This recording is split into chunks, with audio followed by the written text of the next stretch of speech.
Ooh, every member of Poison is a very pretty lady. Hey, welcome, America. Get to know the CEO. It's the show where we try to humanize corporate America through the magic and power of stupid questions. Today's guest is the love enthusiast, Gabe Leal. Welcome to the show. I'm so happy to have you. I've been happy to comment and watch all the stupid questions and watch some of these CEOs that baby. who probably don't get these kinds of questions and don't know how to answer them. So I'm like, God, come on. No one's dumb enough to ask these kind of questions, which is here's the thing. I'm sure I've said this on the show before, but everybody's like, you do business with who you know, like, and trust, but you never have an authentic conversation with somebody in B2B, maybe 50 conversations in, because everybody does like the rote memorized spiel that they do to everybody else. And it's just two robots talking to each other. But I think if I force you to talk about music, movies, and food, a little personality comes out. And they're like, oh shit, this guy's normal. And I like him and I'd like to do business, or her, whatever. You know what I'm saying? Yeah, but you get to see the person after, instead of having to wait at the bar and 3 bourbons in at a conference and getting to know that person. It's like, fuck it, let's just do this straightforward and have these kind of conversations with people. It's funny you mentioned the bourbon, because the previous version of this show was called the 5 Bourbon Lunch Show, and I used to send people bourbon samples. But the problem is, 4 bourbons deep, I'm so drunk I couldn't remember what I was saying. So I'd be surprised when I watch the episodes too. And I was like, someone's going to go on a rant about Israel or something, and then they're going to get canceled. I was like, I got to eliminate the booze from this. Yes. Hello, Yolanda. Wow. All right, let's go. So the 5 questions of doom, this is what it is. It's your favorite bands, your favorite movies, your favorite books, your death row meal, and your favorite quote. So we're going to start off with your favorite bands. Number 1, Stone Temple Pilots. Okay. I have some things to say, but this is your answer. So go ahead. Tell me about your love for So these guys were like I said, at the beginning before we went live, I grew up in the era of like grunge and LA rock and all these things at that time. And these guys were from LA and I loved their sound. I was listening to Pearl Jam and all these other bands, but they stuck out with me. And I just love the eclectic style of like the lead singer, who's no longer here, but Scott Weiland. And then of course how they met was even better. I love that part about them, because I think it was the bassist Dean DeLeo and Scott Weiland were actually dating the same woman at the same time. Yeah. Or and they had this conversation, and that's what connected them. And then he introduced him to his brother Robert, and boom, they say, hey, we like music, I like music, let's start a band. And I'm glad you brought that up, because normally 2 guys dating the same chicks, they fight. We're like, let's start a band and sell 8 million copies of our debut album. That's a better way to live life. Yeah, exactly. That's right. Hey, look, the more the merrier, I guess the way they saw it. And it was like, hey, we could do this. I don't know if the whole band slept with her, but just at that point, I know that's what they connected on. So I know all of Motley Crue slept with Pamela Anderson. Yeah. So I'm not sure who didn't. Exactly. Who did Motley? Last year it wasn't as good as it would have been in the 80s. So this is the other thing about STP. I think they are indicative of the human condition. Okay, let me just back up one thing. So one of your books, I don't want to ruin it, but Malcolm Gladwell, I worship the man. Yes. He seems to have this thing, a need for a grand unified theory about everything. I think I think that has seeped into my being, because now what I do on the show is try to piece together a grand unified theory about everything. Yes. This is mine on STP.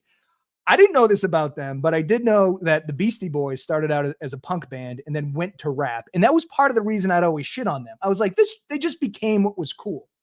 Now, as I'm getting older, I'm thinking about it.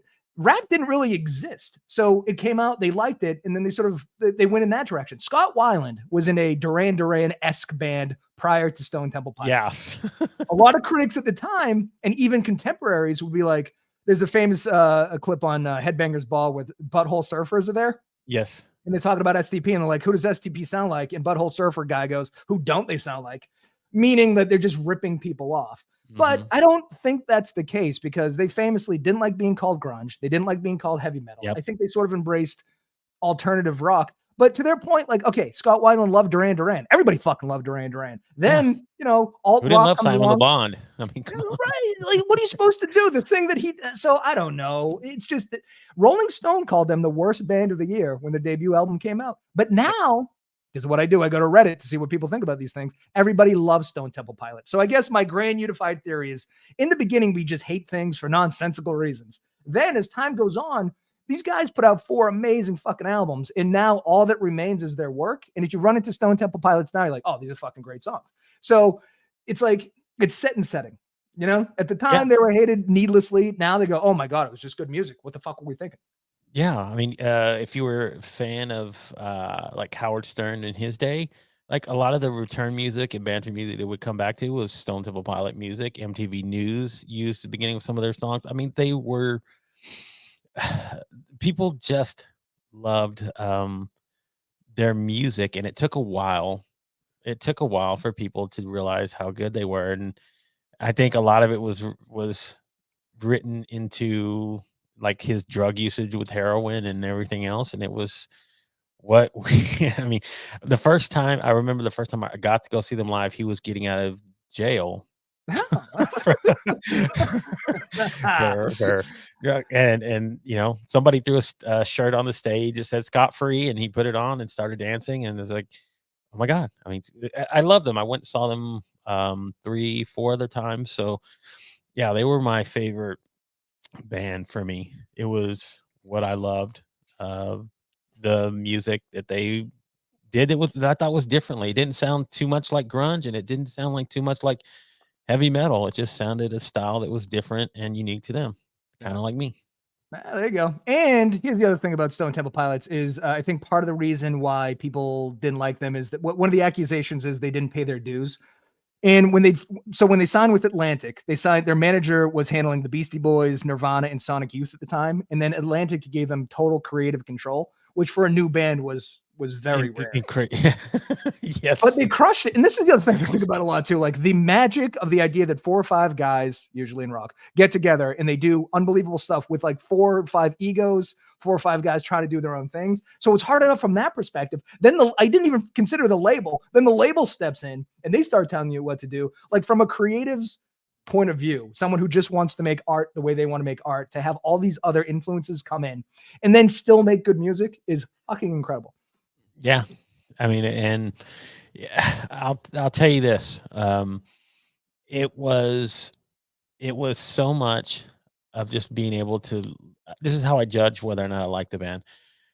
Just being able to listen to an album all the way through and going, I like that song, I like that song, I like that song, I like that. Like, I don't want to buy an album just to listen to 2 fucking songs. Well, that's how it is now. These goddamn kids don't know what it's like to listen to an entire album, you know?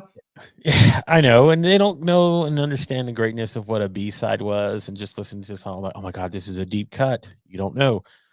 I just loved listening to their albums through and through. And it was what drew me into like just saying that was the band that I wanted to follow and listen, and ultimately became my favorite band. You are setting up a perfect segue to the next band, but I just want to say one last thing about Stone Temple Pilots. Their original name was Mighty Joe Young. When they were about to Mighty Joe Young, they were about to go on the road, and then it turns out some 70s blues artist had that same name, so they freaked out. Scott Weiland was always obsessed with the brand STP, the lubricant for cars. Yes, the lubricant. So then they're like, we have to come up with something that's like STP has to meet like words. The original was Shirley Temple's, and they were like, that's not going to fly. So then they went with Stone Temple Pilots. Right. Okay. Your next band speaks to my soul on a level that I can't. And the fact that you just said, like, you listened to the whole thing, I wrote down here on my notes, the Black Keys were the last band whose CDs I had to buy because I would listen to the entire thing because they were so goddamn good. And as a matter of fact, I think the last CD I ever bought was El Camino. So yeah, nobody buys CDs anymore. But the Black Keys are a perfect example of total album listening. Everything is incredible, including their latest album. Yeah, I mean, it's just 2 guys, Patrick and Dan. They literally just came together and started writing music, and what I loved was the sound. It didn't sound just like everything else that I listened to. And then I think at the time I was struggling to like find something that I wanted to hang on to, because like all the bands that I grew up with in the 90s and stuff, if their lead singers weren't dying or dying off or in jail, you know, they weren't creating music. You know, you don't have very many bands that have outlasted like their genre and their time. Like, you know, hey, Kurt Cobain, he was gone before you knew it.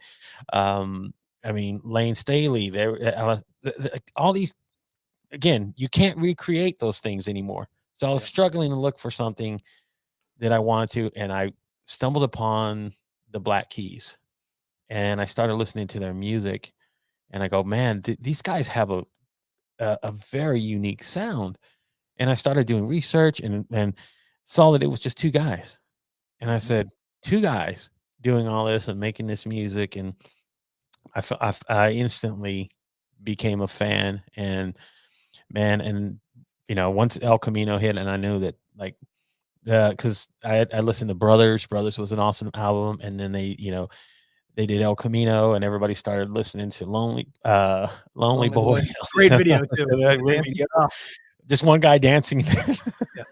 And but and it kind of put them into stardom, and people started to becoming more mainstream, but it gives them the clue they can go back and listen to all their past stuff, like Fever, and they got so many songs you can just go back to. But I went and saw them live, and that's how I knew I picked a very good band to be one of my favorites. They put on a very kick-ass show. I mean, I listened to I think it was, it might have been Malcolm Gladwell's Broken Records, the thing that he does with Rick Rubin, and their yeah, episode was great because they talked about how like inconsequential they were for years. So the Big Come Up, their first album yep, was recorded in what's his name's Patrick Carney's basement. Patrick Carney's basement. Thick Freakness was recorded in the basement. Rubber Factory was recorded in a empty factory. Yep. Finally, with Magic Potion, they got into the studio. Yes. But he's like, he would go through how many album sales. And the first one, I think the Big Come Up sold like 500 albums. And then it was like 1,100. And then it was something like 2,500. And then so unlike STP, who immediately got the manager of fucking Nirvana, these guys grinded it out. And like, I mean, Yes. both ways are legitimate. But the beautiful thing about the Black Keys too, is like that raw, edgy blues sound wasn't Yes. part of a movement. We talked about hair metal, which I love, but that was a movement. There were a lot of bands in that. Grunge was a movement. There was a lot of alt rock was sort of a movement. New metal was a movement. There weren't a lot of Black Keys-esque bands, maybe the No. White Stripes to some degree, but Yeah. it was totally original. They grinded it out. It's only two guys, and now they're fucking superstars, which Yes. is it's a beautiful thing. It's the American dream, man. If you're a It's the kid and American dream. you're a nerd and you pick up a guitar and say, you know what, one day I'm going to be famous, and Yeah, we're gonna grind this out playing the blues. And like, no, Yeah. you're not. We're like, oh yes, we are. And then they did. they did, man. So one of the things that like I said, that I really loved is, and I look for love because you can hear it in STP in the way they play, is a lot of the blues sound that they have. Like there's an undertone underneath, and you can hear it in the music that the Black Keys do as well. It's not something you can just literally say this is what it is and define it as one thing, as one typical genre. They have to throw them in there because they don't know what to classify it as. Blues is such a great starting point, and I love the blues. I've seen a lot of blues acts, and but we sent the blues to England, and they sent back the Rolling Stones and fucking Led Zeppelin and the Beatles. Like, oh my god, you made this! And like, I love the blues, but I love the Black Keys. Like, I just think it's such a great. It's like caramelized onions or something, right? You can build off of it with in a million different ways. I will say, I want to share a personal Black Keys thing. So, this is a terrible analogy, but sometimes you find out somebody does the same drugs as you. You're like, oh my God, we're kindred spirits. Yes. A kid I went to college with, he threw a party like 10 years after college at his parents'. It was like a cabin in the woods. And he put on the Black Keys. And I was like, oh my God, you like the Black Keys? And this is before they were huge, before Lonely Boy came out. Yes. And it was like, oh my, so it was like, holy shit. And we started talking, and then we got drunk late into the night, and he found his BB gun. And we had nothing to shoot except for his parents' spices. So we lined up like oregano, basil, paprika, and just late into the night, listen to Thick Freakness shooting shit off a thing with a BB gun. It's like, music. It's the soundtrack to our lives. I guess it's the soundtrack to our misdoings. Yeah, to doing a bunch of dumb shit. That's fucking great. All right, your third band. Okay. Wow, this is timely considering Dave Grohl is going to be a new father. That's exciting. Yeah. So, I know this is a hard one right now. That's because what do you expect from the lead singer of a rock and roll band? Is this really that shocking? Like, I'm no huge Foo Fighters fan or anything, particularly because everybody worships Dave Grohl. I like him more now because he's knocked down a couple pegs. He's at his core, he's a rock and roll star. What did you expect him to do? Not chicks up. Not exactly like what he. I mean, it goes to the idea of like, that temptation. I'm pretty sure was always there because he was who he was. He's like, even if anything else, he was always the drummer for Nirvana. But then he does this and he starts his own band. I mean, and becomes this legend and all these other things. But eventually, it shows the human side of who we are because you probably come to a point of weakness in your life and you're like, you know what, I did it. I mean, why do we take drugs? I mean, why do people exactly? No one starts a band to get away from girls. You know what I mean? Like, oh, I'm too popular. I can't take it anymore. No one likes rock and roll bands. I'm gonna start one of those to not get chicks. No, you start a band to get chicks, and then once you have, it's constant temptation every night of the week in whatever city you're in. And I don't want to excuse it, but come on. Yeah, I mean, if you don't want that, go play Flinch horn in a symphony and do what we're doing. Like LinkedIn Lives. Exactly. If you don't want tricks, LinkedIn Lives is the way to go. This is the way to go, baby. So Foo Fighters, tell me about when they came into your life. So my thing was after of course Nirvana had to end and after Kurt Cobain and everybody was in a lull and shocked and everything else. And I was a kid of the 90s and grunge, and I was all like Nirvana, man. Yeah, it's but when he came out and he did his first album, and it was kind of like at first a blind loyalty, like, hey, I want to check out what he's doing. But then some of the music was good. I liked to see this side of him. Plus you never know where it's going to come from. I mean, when he was in Nirvana, you just knew he beat drums and, nothing else. Yeah. Then you hear him sing and you see that he's got another talent and that he could do something else. It was one of the things that drew me in. And then of course I liked that his drummer, of course, he's no longer here. Taylor Hawkins, yeah. But he was from Texas and I was a Texas boy. And I said, this is awesome. I was like, let me follow what they do. And I just kind of fell in love with a lot of the music that they would do. And it still had a bit of a edgy rock sound, but they did go a lot of acoustic and soft stuff. But I know it was just a weird phase in my life too. And it just spoke to where I was at that point in my journey. Came at the perfect time.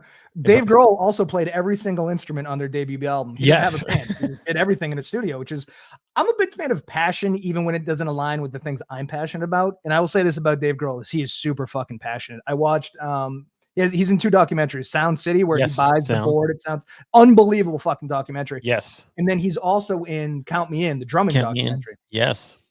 I just love how much he loves music, and he was in Queens of the Stone Age, and he's done some like screamcore fucking metal. Like it's what do you? He's okay. Yes, he's recently become. This is just again, it's terrible. I feel sorry for his other side of his family, but this is life. This speaks to what happens in real life. I mean, some people pick any of us. There's something that's always happened in our life. Hey, my dad cheated on my mom, or my mom left us. Whatever it is, happens in life. It just happens to be he's a rock and roll star, and it's amplified, and people see it all everywhere. I don't want to excuse anything, but what's that conversation like? Like, he sits his kids down and his wife, and he goes, "You know how I'm Dave Grohl, super famous rock and roll star? I was in 2 huge bands. I'm a multi-millionaire. Well, you're never going to believe this, but one of the chicks that wants to sleep with me all the time, I accidentally did it. Anyway, you have a new sister. Congratulations, everybody. Let's work through this. I'm going to post on social media." And then either that or it was the other way. It's like, hey, I'm packing my stuff as we talk right now. Yeah. It's like, sorry, guys. I did some Dave Grohl shit. I mean, what do you want from me? Play drums and I get chicks pregnant, I guess. I don't know. Here's the other thing. I just wanted, did you hear the Ireland story? I recently saw this on Instagram about no. how we started this. So after the death of Kurt Cobain, I'm not sure how long it was, but he was sick of the scene. He wanted to get away. So he goes to a very rural part of Ireland, like in the middle of nowhere. It's called the Ring of Kerry or some shit. Anyway, he's in the middle of nowhere and he sees a hitchhiker. And he's like, oh shit, I'm going to go in. If you look this up online, the hitchhiker and Dave Grohl tell the story side by side. So it's a real story. and he sees a hitchhiker in the middle of nowhere. He's like, fuck it, I'm going to stop.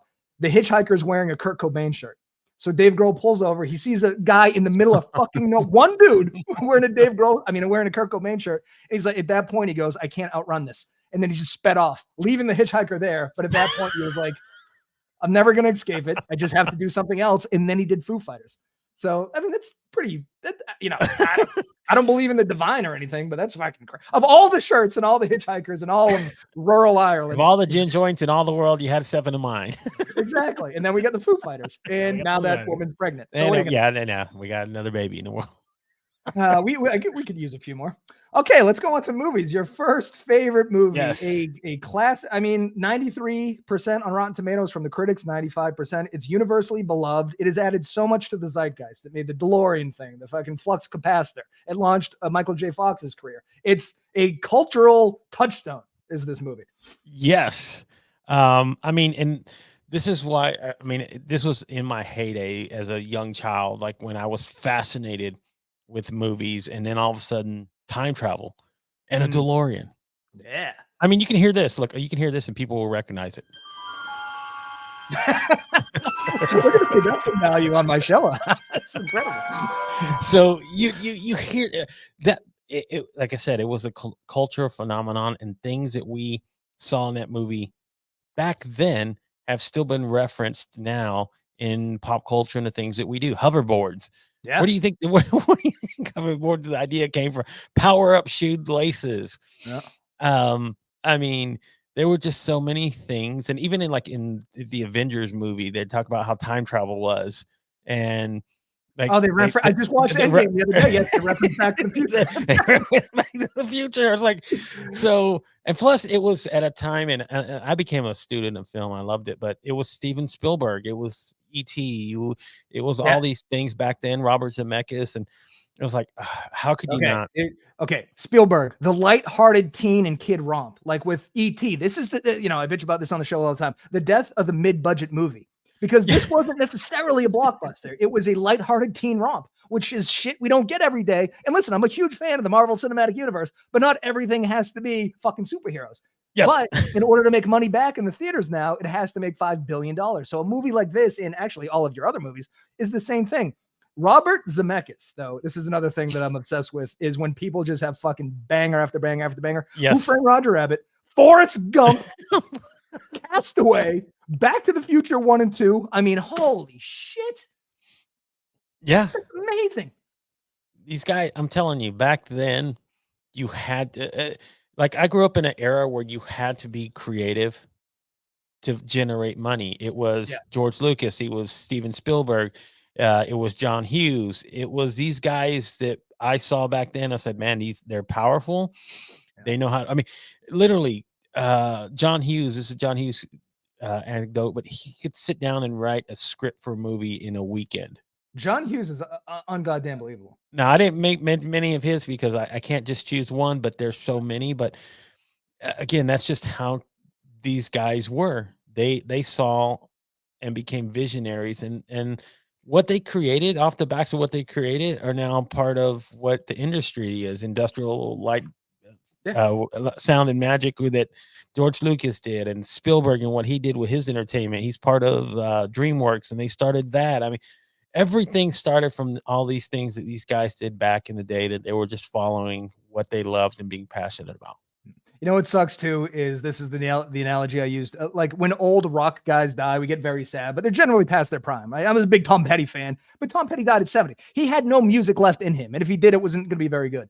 Yeah. The tragedy of Michael J. Fox is that he was going to be he was already a megastar, but his disease cost us a lot of probably awesome Michael J. Fox movies, and that's one of those, like when you're cut down in your prime, and he didn't die, but he had a debilitating disease. And then that's just that's terrible. I know it's sorry bad, to bring it down, but I was just Steven Spielberg is we had some directors. Okay, this is look at the segue. Okay, Spielberg, unbelievable. This guy also changed everything forever, and this was the movie that did it. Yes. So I fell in love with this movie because I was, again, at this point, I loved movies so much. Eric, I tried to become a script writer, Oh, and I worked at it. I mean, me and my brother, we worked hard. We started to network. We wanted to get into script writing. When we got first wind of this, and this was back then before like really big social media and stuff. Like yeah. we were always watching what was going on at cons and everything else, and we saw that this movie won the film festival, and we watched it, and we just were blown away. Um, and we realized that, you know what, you didn't have to be formulaic when you wrote Mhm. and when you created. He took a story and took it um, out of context and just made everything work. I mean, literally changed how a lot of people after him started to try to do movies and copycats and everything else. But this was the original. This what got him and Roger Avery. He's not credited, but they came up with the story. But it was Tarantino and him that banged it out, and then he was finally the one that got to actually. And what we loved about it is that not only he wrote it, he directed it.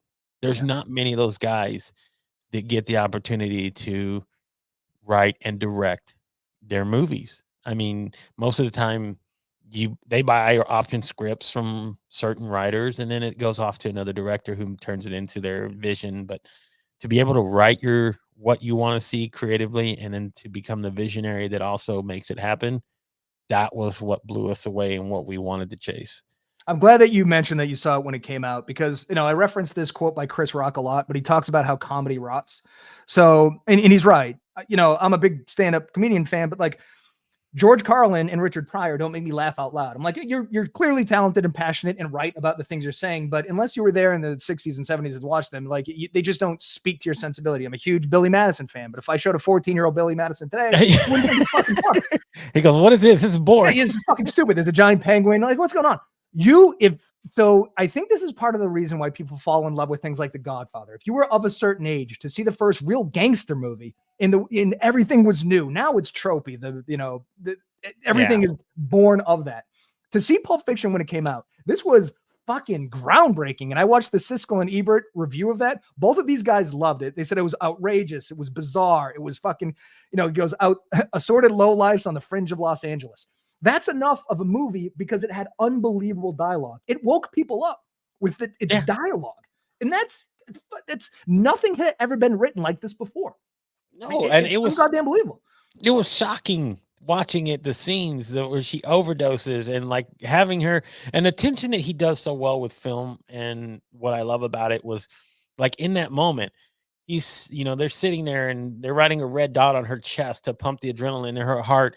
And you just see the focus on it and then the face and then just sitting. And then all of a sudden, boom, it happens and she pops up and it's crazy. He just knew how to do suspense in a certain way. There's not many that know how to do it and capture it in those terms, but I loved it. It's what drew me in. Yolanda, you should have seen it in 1995. You would have loved it even more. But yeah, I mean, I guess if you saw it 5 years ago and it still holds up. I watched it again last night. It's a movie that, well, first of all, I'd never seen anything interconnect like that at the time. The movie, like Seinfeld, was famous for like multiple storylines that all tie in. No one had ever done it on the big screen until Pulp Fiction, as far as I knew. But there's so many, like the dancing scene is a moment. The Zed's dead thing where, she keeps calling it a motorcycle and he keeps calling it a chopper. The watch up the ass story with Christopher Walken. He just keeps going. And I kept this up my guilt. I mean, come on. Where do you go with just about anything? Oh, it was great. Yes, it did bring back John Travolta's career. Thank God. I looked it up. He was 40 in that movie. He looks a little, I don't know. Tarantino wrote Jules specifically for Samuel L. Jackson. I think this really launched his career too. So you had what is Bruce Willis, Samuel L. Jackson, Ving Rhames, I mean, look at the Tarantino, Uma Thurman. It's fucking star-studded cast. Eric Stoltz, who was supposed to star in Back to the Future. We're tying everything back together. This is how it works out. This is a serendipitous in a lot of ways. Yes. Yeah. I just don't. It was truly groundbreaking. And I don't know that, once again, a mid-budget movie that changed everything forever. And I don't think I'm overstating that. I think Tarantino's presence in Hollywood has changed filmmaking. Absolutely. If you don't believe that, you're crazy. Yeah, you're fucking nuts. They're fucking, yeah. What we're doing for Michelle and our audience, this is what the show should be. We're talking about great shit that people should go and see. Okay. Oh, 92 and 96% on the old Rotten Tomato score. 92% of the critics. Like, who are those 8% of critics? Like, I don't like this. You just do you shut the fuck up. You being a self-important dick if you don't like Pulp Fiction. Right. Okay, anyway. Next one, Goodfellas.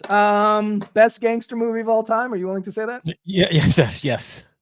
What I loved so much about this movie and what made me draw it in is when I realized that not only that it was a great director that was doing it, but there was a true story behind a lot of it. Yeah, And I Henry go, Hill. wow, this actually happened. Like this happened somewhere in somebody's lives. This is somebody's Crazy, lives right? that they're bringing onto the screen, and it was crazy. But you know, Martin Scorsese again, another great director. Another these guys again. There's a reason why I picked all these movies and why all these guys find ways to make these really amazing movies is because they look for the way that the characters are going to speak to the audience.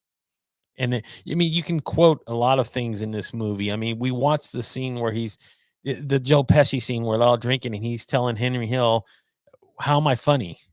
I'm Yeah. funny how? You know, funny, haha, funny, like you just there's just so many things in the movie that you just see and you go, it's almost too surreal to think that this actually happened, but it did, and it was so And much fun. so this is okay. Let's go back to Scorsese for a minute. I think he makes great movies, but I think he's very critical of the Marvel Cinematic Universe because he says it's not cinema. And I'm like, Scorsese, you make the same fucking movie with the same people every time. They're great. Don't get me wrong, but it's not exactly like you're breaking new ground with the 80th iteration of Joe Pesci being a crazy little guy. This movie is great though, but I will. So Ray Liotta, wildly underrated. I don't know if it's because like he was a very introverted guy, but I watched his David Letterman interview after he had done Goodfellas. He's an actor. Meaning that, as much as like Joe Pesci is great, he's always Joe Pesci. As much as Yeah. De Niro is great, he's always De Niro. De As Niro. much as Jack Nicholson's great, so recently somebody did Field of Dreams in Liotta plays Shoeless Joe Jackson. Yes. I was convinced he was fucking Shoeless Joe Jackson. Like Liotta brings me places. And then Henry Hill, like he acted like he met Henry Hill. He did his fucking, his research and then tried to act like him. He's a true actor. I don't know why he wasn't bigger, but he was goddamn fantastic. One more thing, that laugh that he does in that Joe Pesci scene is his real laugh, which is horrifying. He has the scariest laugh in the history of humanity. He sounds like a fucking madman. Yes. But one of the good things that I loved about it though is that, like you said, all these guys made that character and those characters so believable that when you got done watching him, you thought that's who he is. That's he embodied whoever that was in life, and you made them realize that's how I could tell a movie is good. Yeah. When I walk away, like The Wolf of Wall Street. I mean, it was one of them that was probably number 4 if I was gonna do one, but it was just because simply, these guys, they know how to bring not only the dialogue but then the emotion to it, and it just makes it so believable. I believed when I was 10 years old, I believed Back to the Future was real because the actors were so good. I thought it was real.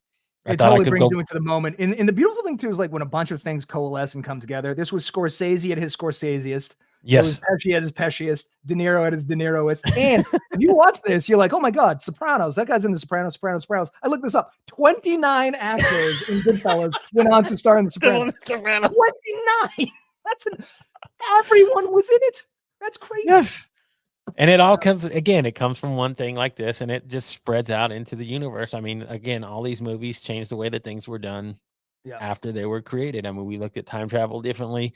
We looked at gangster movies differently. We just looked at story differently after Pulp Fiction. Certainly. Yeah, we looked at storytelling differently from Tarantino. So yeah, all these movies were ones that and the way that I mark a good movie for me, this is my own, is that if it's on while I'm around or something, that I'll stick around and watch it.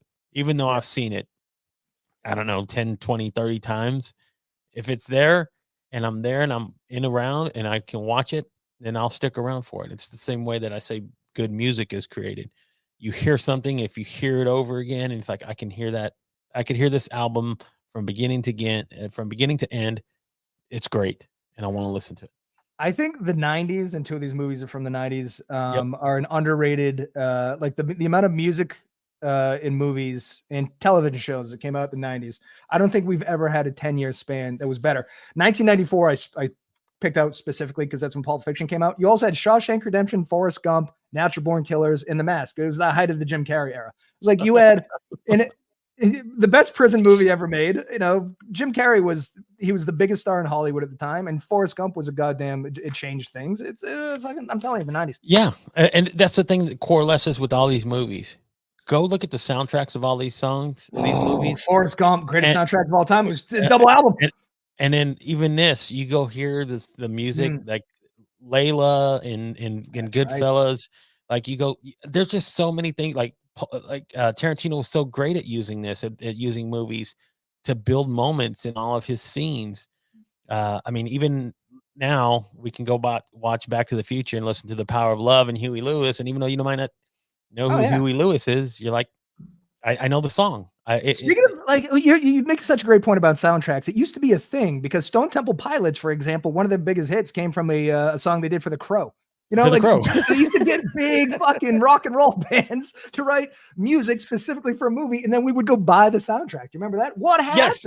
We used to be a proper country. I don't know. I don't know where we had a disconnect somewhere, but there was one.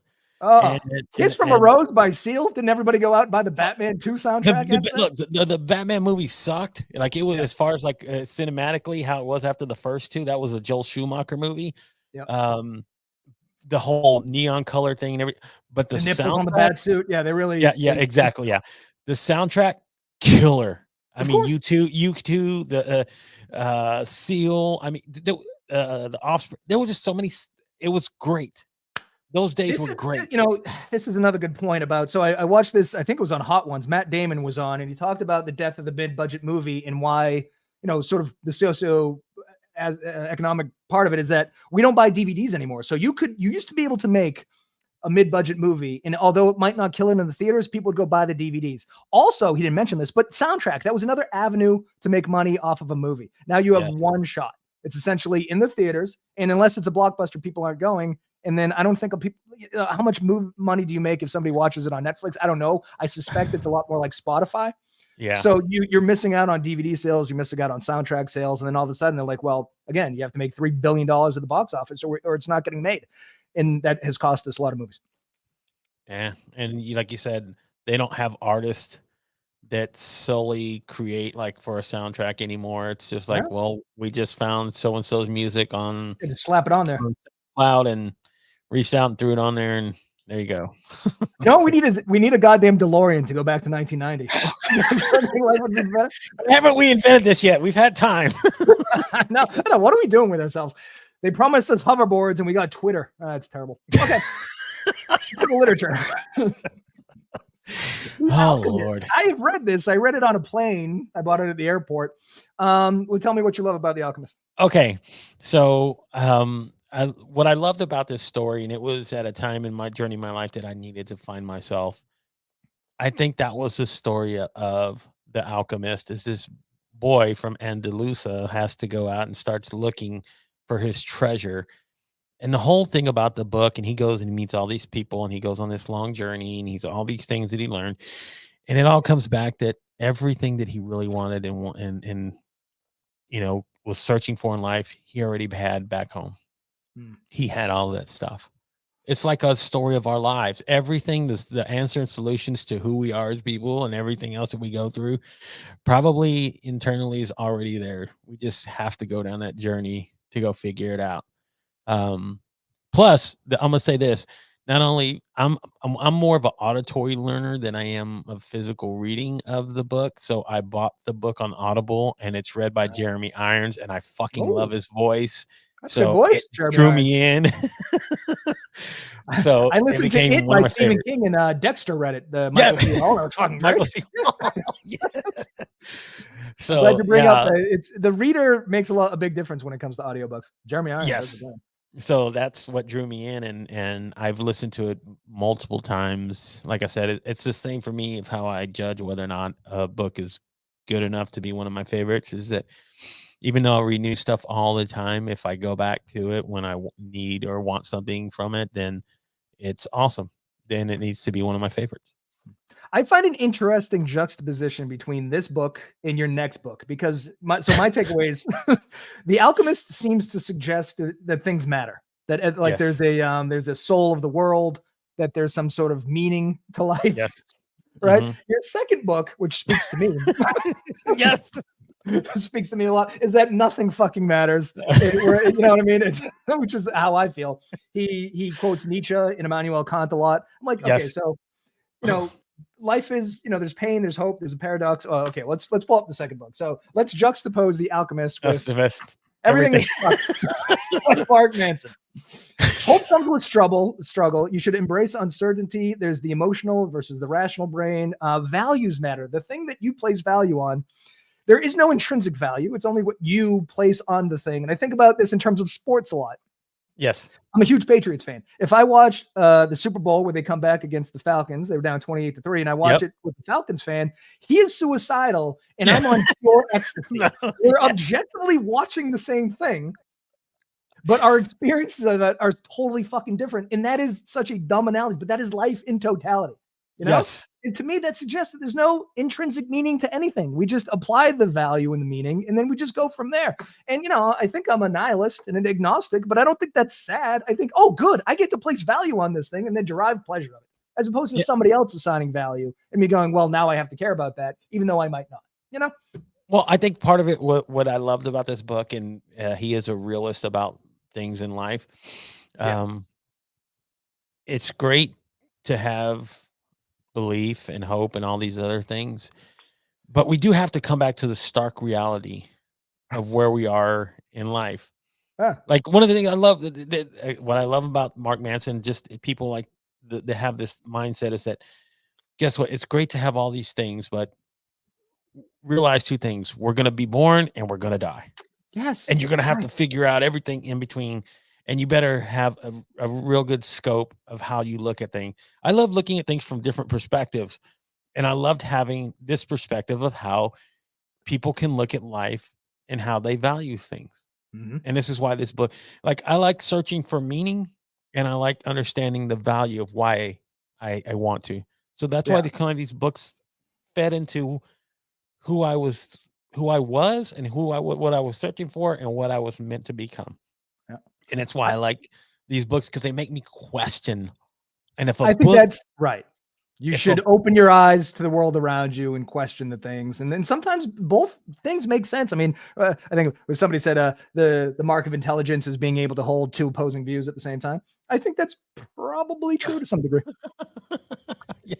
All right. So this is the ChatGPT synopsis. It goes, in this book, Manson delves into the modern world's struggles with mental health, purpose, and meaning despite living in an age of abundance and technological advancement. He explores the paradox that while the world seems to be improving on a material level, people's sense of well-being and hope often feel diminished. And once again, I think that all goes back to the idea that we need answers as humans. We crave right and wrong, and the world is ambiguous. The truth is always in the gray middle, and it's complicated, and we hate all of those things. And I think that's probably part of the struggle. That's why I like the next book that I'm just suggesting and talking about truth and what this is. See how linear, how all these things work. They really tie in together. I just want to say one more thing about this idea. So the comedian Jimmy Carr, he said this brilliant thing. He was like, the world has never been objectively better, but subjectively worse. And he goes, think about all your heroes from 100 years ago. They never had a warm shower. Like, think about that. Indoor plumbing, toilet paper, toothbrush, deodorant, all this shit is brand fucking new in terms of human existence. And we're all miserable. Like, I don't know, man. I said they'll look back on our lives 100 years from now, and they'll question a lot of the same things. It's like, oh my God. So I made a reference yesterday about three shells. So in Demolition Man, yes, we'll go with the callback, but in the movie Demolition Man, Sylvester Stallone is unfrozen. He's into the future now, and he wants to go to the bathroom, and he goes, and there's no toilet paper. And they come back out and they said, well, you got to use the three shells.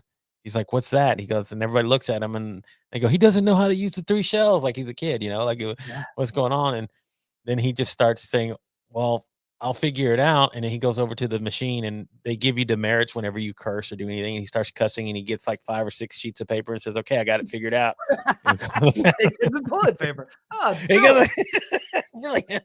see, people don't realize the joys of toilet paper. There's this great documentary called Babies. Have you ever seen Babies? No. Okay, so Babies is a silent documentary for the most part. There's no dialogue, but it follows 4 babies. One that was being raised in San Francisco by hippie parents, one in Japan, one in, I think, Mongolia, and one in like sub-Saharan Africa. So all they do is they follow these babies through the first like 3 years of their lives. In Africa, they use corn cobs as toilet paper. And I was like, see, that's like right off the bat. I'm gonna go, at least I'm not wiping my ass with a corn cob, and that should make you feel better. So I don't need some matter in the universe. I just need to go, at least I'm not wiping my ass with a corn cob, and that makes me happy. I think that's a healthier way to live. Anyway, Talking to Strangers by Malcolm Gladwell. Yes. Malcolm Gladwell is and I'm going to die on this hill, the greatest nonfiction writer of all time. I read nonfiction all the time. He's the only one that has style and such a consistent and interesting style. The man is a thinker. He's accused of cherry picking. Everyone cherry picks. But this book was incredible. Yes. And there were just so many things about this book and how he starts the book and how he ties it in beautifully at the end, all matter. And it's why I love anything that he's done. But this one was my favorite.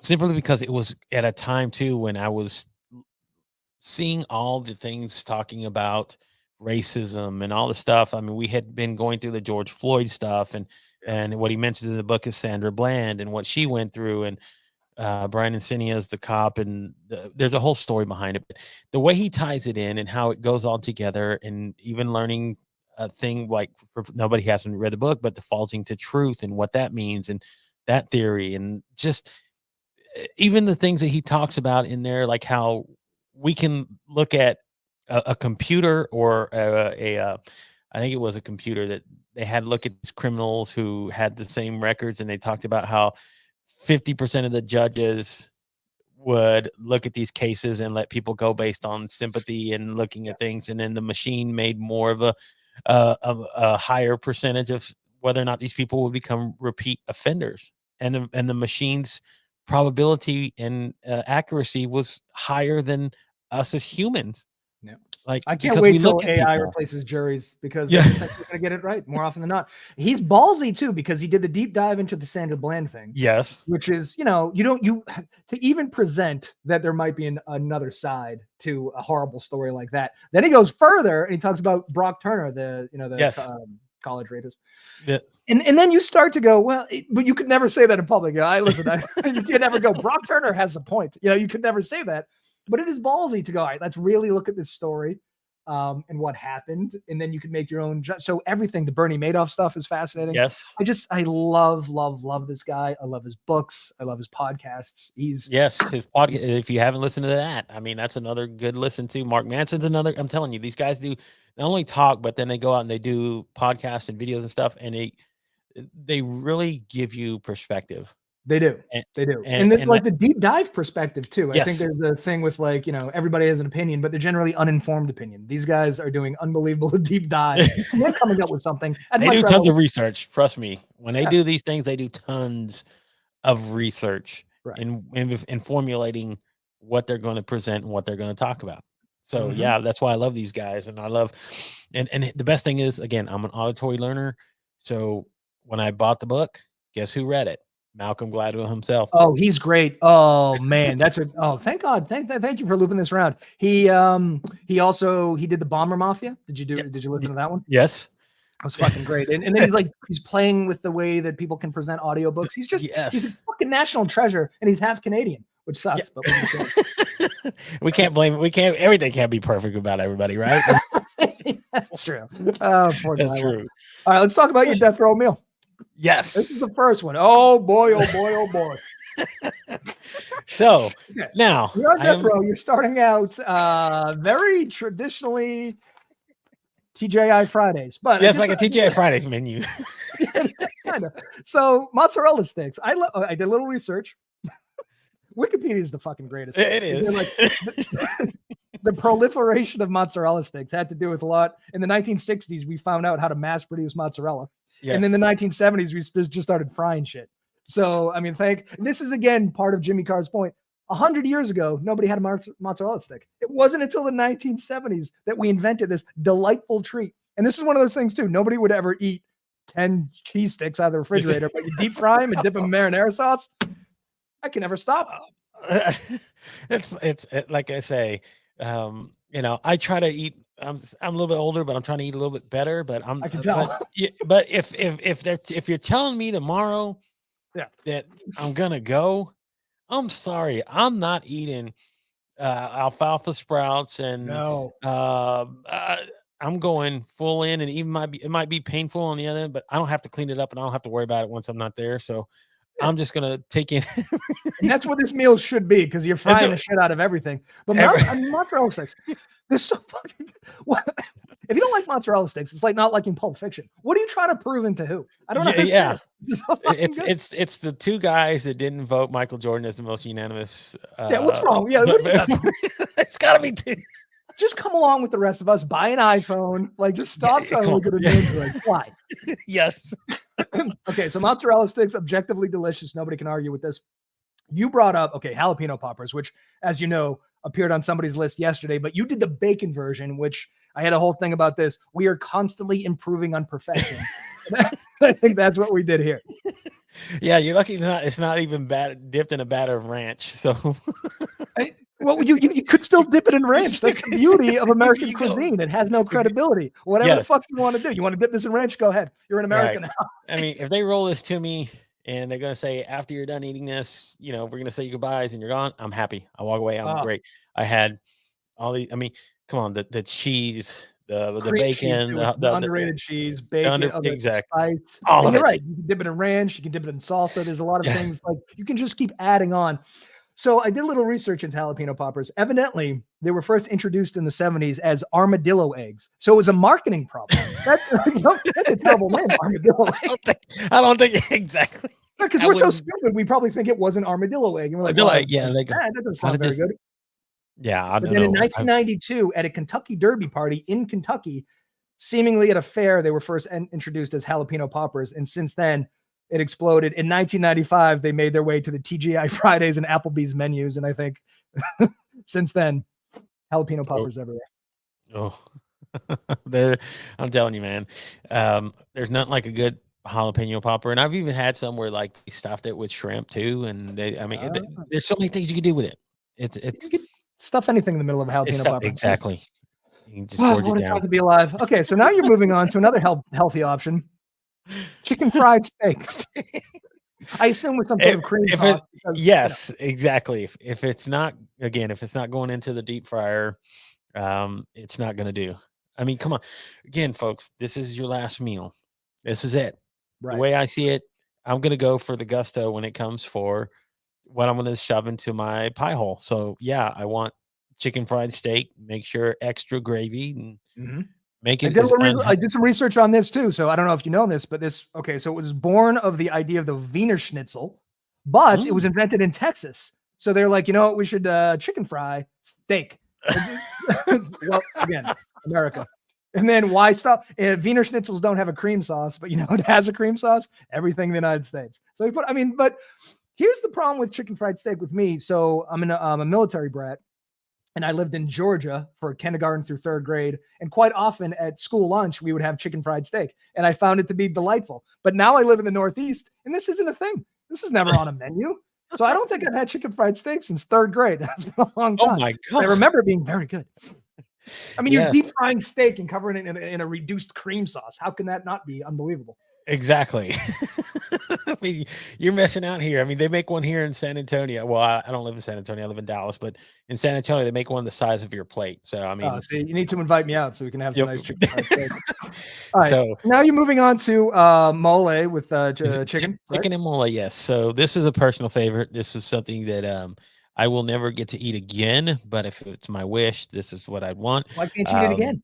So my grandmother used to make this, and She's no longer on the earth, but Oh, sorry, man. I've had I it a was few gonna other ask, I was places. like, who makes the best mole? And I knew you were gonna say your grandmother because this seems like a very grandmotherly thing to make. Yes, it is. So I've had it a few other places, but just doesn't compare. And I don't want to forget that was the best I've ever had. So it was kind of a disappointment.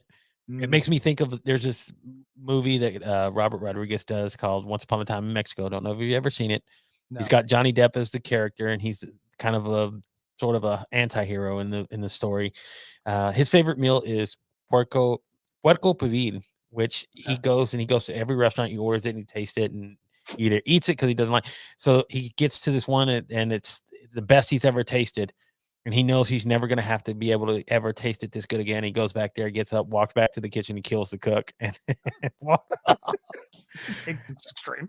it's I extreme, yes. But my thing is, I'll never have it that good again. So, but it is my favorite, and if I'm gonna go, I want to try it again. Hopefully, have that same sort of nostalgic feel to it. I guess. I'm glad that you brought that up because I think so. There's this book called Tuesdays with Maury. Are you familiar with it? Yes, Tuesdays Okay. and more. It was written by Mitch Albom. It was like Mitch a Albom. cultural phenomenon. Mhm. Everybody read it. But then he wrote a book called The Five People You Meet in Heaven. Meet in I don't know if heaven. you read that. Yes. But that whole idea was like there's five people in your life who are very like instrumental, and they might not be who you think they are, i.e., your kids or your wife. It could be like somebody. I think this guy met a girl in Vietnam who, Yeah. a little girl who died or something. Anyway, very sad book. Yes. But it got me thinking. Since I believe nothing matters and I can customize my own demise, I hope there's the 5 sandwiches I meet in heaven. And I often think about the best 5. No, if I get to heaven, if there is one, nothing would make me happier than the 5 sandwiches that I had once, never had again, and think about often. Yeah. So maybe there's the 5 moles you have in heaven, and then Yeah, exactly. It's here. It happened again. Awesome. It happened again. See, that would be the best thing about heaven if you could go back to the food that you had. So mole's history is a little muddy. It could be Aztec, it could be Mayan. Some people say a Portuguese nun created it.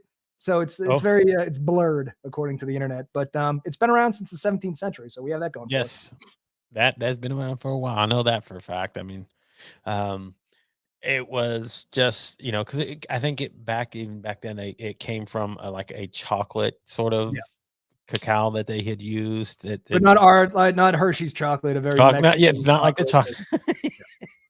So, chicken and chocolate. America. Yes. Speaking of American, here we go. This is you're losing me a little here on the upper right, but sweet tea. Sweet tea is again. I didn't see. This is. I'm going to say it a million times. Sweet tea was considered a luxury because it included 3 things historically humans couldn't get: ice, tea, and sugar. Sugar. Like those are 3 things. You have those 3 things. Like, oh my god, you were the richest person I know. You have ice. Everything's hot. And you have sugar. Oh my god. And tea. And now it's so ubiquitous, but everybody loves sweet tea. Yes. Particularly we're in the American South and Southwest, from what I understand. Not a big, I mean, again, in the Northeast, not a lot of sweet tea floating around, but from what I understand, you guys love it. Yeah. Man, it is a thing down here. I'll tell you that much. I mean, you go around to any place, if it's not one of the regular kind of sodas you get, the 2 things they're going to carry are sweet tea and unsweet tea. That's it. I had sweet tea once, and I think I got diabetes immediately. Yeah.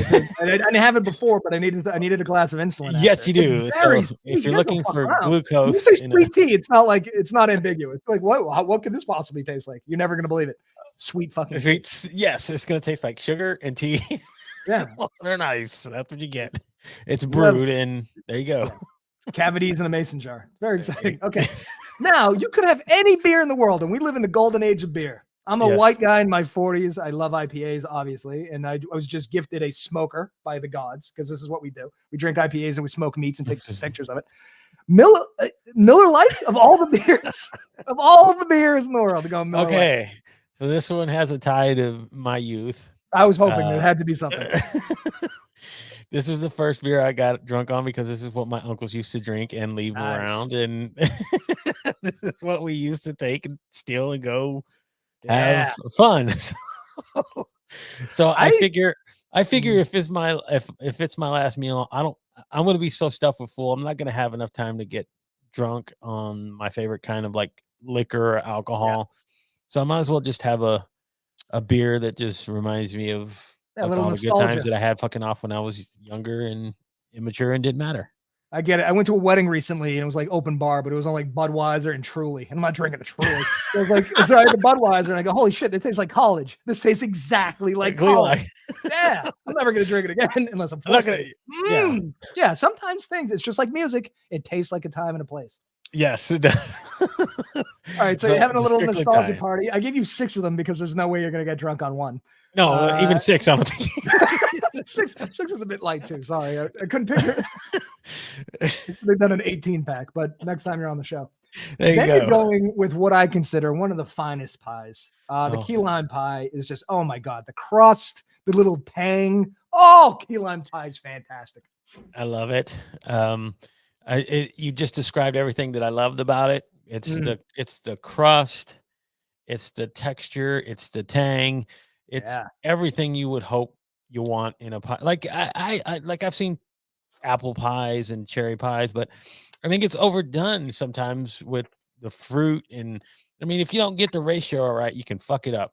You can fuck it up real bad. You know what you made me think of too? Pie crust, when those other pies, a lot could go wrong. You know what you can't fuck up is a graham cracker crust. Yeah, almost, you know what I mean? Because if you crush, I don't know how you could fuck it up. I think it's graham crackers and butter. Like, yeah. So if you mess that up, they need to pull immediately need to pull away your license to drive or anything else. Burn the building down. Because this here, I mean, the thing is, like an apple pie or a cherry pie, like if the lattice work isn't good either, it's like it's a nightmare. Yeah, this here is pretty simple. I mean, it's simple, but it's good. You don't have to. You can't trick it up too much to fuck it up. I mean, I'm pretty sure there is a chef somewhere that's tried to overdo it, but for the most part, anywhere that I can go and they have a nice key lime pie, it's on point. Yeah. I'm glad that you brought this up because I am a fan of iteration and trying to make things better, but sometimes I'm not. So I talk about lobster rolls a lot on here because people do lobster with the last meal. Yeah. But like a lobster roll, okay, it just needs to be a little bit of mayonnaise, iceberg lettuce, and a toasted hot dog bun. And I'm a pretentious piece of shit. Like I want to go at Michelin-starred restaurants, but sometimes simplicity is the best way to go, and the classics are the way to go. I'm sure someone out there is trying to fuck with the crust on key lime pie. Don't do it. Right. It's like saying, we're going to give you a deconstructed lobster roll. And no, don't do that. I want to construct the lobster roll the way it's always been. So I want you to fuck with the jalapeno poppers. There's some room there, but never fuck with the lobster roll. Yes. I did want to say one thing about Yolanda. Thank you for bringing this up. Modelo now is the #1 best-selling beer in the United States because Bud Light, fucked up with their marketing. It's great. Speaking of, we're bringing around the marketing and branding. There you go. All the time. But Modelo is pretty good. I like the Modelo Corona thing is my new shitty beer of choice. If I'm going to drink 18,000 of them, I prefer a Modelo or a Corona.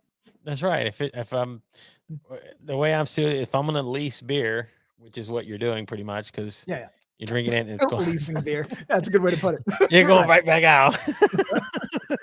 Then I might as well have something that's going to be, again, it's cost effective and gets the job done. That's the problem with IPAs. You can't crush IPAs all day long. It's going to make you very sleepy. Yes, and like you can't burn your palate too. You got to be very gentle. You can't open a whole bottle of Pappy Van Winkle and say I'm going to down it. And I would like to try, but I know what you're saying. Yeah. Yeah. Well, I have like half a bottle left. It was gifted to me. Which one? The old Rip or one of the other ones? Old Rip. Yeah. It was gifted to me a long time ago before like it blew up and it costed thousands of dollars to purchase. And back then I didn't know what I had either because I think I got it when I was like 17, 18 years old. Oh wow! It was one. They gave you a 17-year-old a bottle of Old Rip. That's not very nice. Yeah. Well, back then it wasn't 17 years old. It was still right. It was new. I love bourbon though. Oh, brown booze. Okay. Yes. Your favorite quote from Maya Angelou, poet, activist, activist. Just one of the. This one speaks to how I try to live my life. I've learned that people. Again, this is what I love. I've learned that people will forget what you said. People forget what you did, but people will never forget how you made them feel. Yeah. And that is a pinpoint marker in your life. You have a conversation with somebody and they're rude and then you're an asshole to them. They'll always remember that. And if you ever run into them for whatever reason, 20 years, 30 years down the line, like there's that asshole. Or if you had somebody that was so kind and gracious enough to just be human, you'll always remember that about them. Yeah.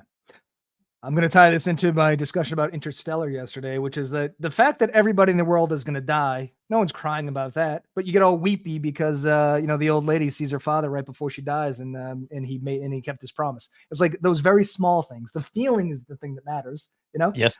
And that's I'm somebody who doesn't put value in material things and objects. Like you can take all those things away from me. My memories and my emotions and the feelings that I have are what matters to me. Like I don't have to have all these other things in my world. As long as I have those things, I'm good. I'm set. I'm at peace. I'm almost there, but the thing that makes me happiest is expensive bourbon. So what is the guy to do? I don't know. It's a conundrum. It is a conundrum. It's something you'll figure it out sooner or later when the wallet goes. Listen, as soon as I'm homeless, me and you are gonna... finally. That's what they say. You have to hit rock bottom, right, before you finally figure things out. Yeah. So we want bourbon or we want ramen. What are we gonna have today? You can't get drunk off ramen. You can't get drunk. Well, Gabe, thanks for coming on. Do me a favor, stick around in the yes. green room. Let's talk for a couple minutes off air. But what'd you think? How are the 5 questions of doom? I love it. It's if you don't have these questions already internally that you want to ask yourself, you need to come on and do it, man, because it's fun. It makes you think, and it takes you down the road of, again, thinking about your youth, your childhood, and the things that help build you up, and the things that you're looking at going forward down the rest of the line in your life. So yeah, it's awesome. Yeah, good. I'm glad you had a good time. You're right. I mean, I find myself, because I do the research all the time, is like sometimes you hear plush in the background, you're like, that's good. But then when you really sit down and think about where you were when you were hearing that and what it means to you and what it meant to society, everyone says you should live in the moment. And I think this gives everybody an opportunity to kind of live in that moment, to think about the things that they're passionate about. And usually humans like movies, music, and food and books. And so, Absolutely. All right, man. Thank you. Stick around for a second. I'm going to log off. I'll be back Monday, America, with a brand new set of guests and the same questions, though. I'm not that original. Hey, have a great week.